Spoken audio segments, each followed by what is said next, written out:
Boss, cellphone. Prospect pa tayo.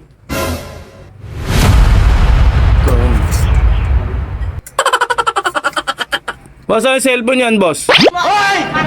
Hindi totoo yan. Cellphone sira? Di-document ko lang ha. Kahit anong sirang cellphone, mga Lenovo, ganun, Nokia, mga old school na cellphone. Mura lang kuhan namin po sa mga old school, boss. Mga Nokia, mga ganun, Samsung, mga ganun, no? Opo, mga ganito, makukuha ko sa 300. Kahit basag-basag na LCD, boss. Opo, kahit tanggal na yung LCD. Mga ganyan po. Makukuha ko sa 500, sa 500. 300, mababa sa 200 po yan. Lenovo, Vivo, yung mga old school, bawal, yung mga Samsung. Pwede naman po yung mga old school. Kaso Pati yung mga ganun, yung parang may flip, naka-flip, no? Opo, pwede naman Hindi, po. hindi nangagat yan, hindi nangagat yan. Mga kuhan namin, mga 10 na lang pag mga dipindot 10 po. piso. Mga dipindot. Sa mga China, 20 lang. Sa mga sinaunang Pasok dun. Nokia, minsan may 50 kuha ko, 100. May ginto daw sa loob niyan. Totoo. Wala naman po eh. Hindi totoo yun. Fake news yun po, fake news. Pinabagsak lang namin po to sa rangke. Sa Arangke, sa ano, sa may recto. Opo. Marami ron eh, no? Opo. Meron akong sira dito eh, iba eh. Sira ng ulo ng asawa ko. No, marami sa Hindi ba pwede yun? Hindi pwede ibenta? marami Sira. sa amin. Marami rin, sira. Mario yun. Puro sira rin ang mga ulo. Marami yung mga ulo.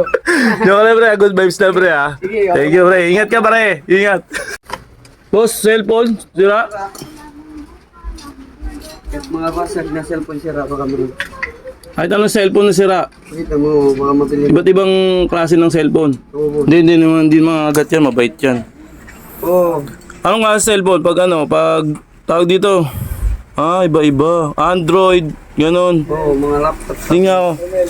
Paano naman pag ganito. Ano lang ba yung kinukuha nyo rito, boss? Tesa lang.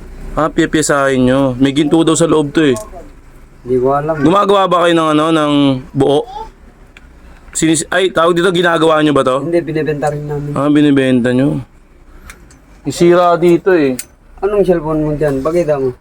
Sira dito, ibang cellphone to eh. Sira ng ulo ng asawa ko. Okay lang ba? Okay. Sira ng ulo ng asawa ko. Eh. Hindi kaya buuin sira ng ulo ng asawa ko. Maray, sira ng asawa ko yung ano eh. Ibibenta eh. Sige pre, good vibes na pre ha.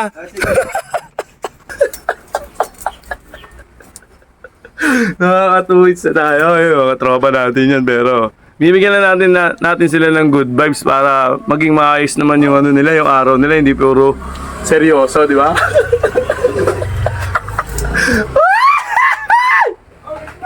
Alright. Okay. May sira doon yung ulo mo, hindi kaya benta. Sira cellphone. Natawa si kuya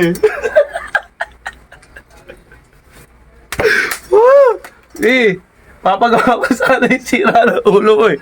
Ayaw kay benta.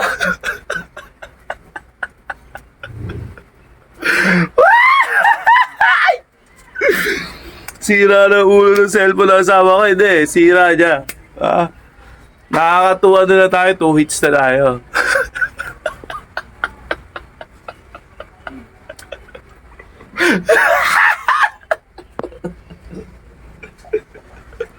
Okay. Si Kuya na tulala, hindi ko nakuhaan yung yung reaction ni Kuya eh. Tanga na good vibes eh, di ba? Kayo, good vibes na tayo, piliin natin laging maligaya. Katuwaan lang yan mga kaibigan. Brrr!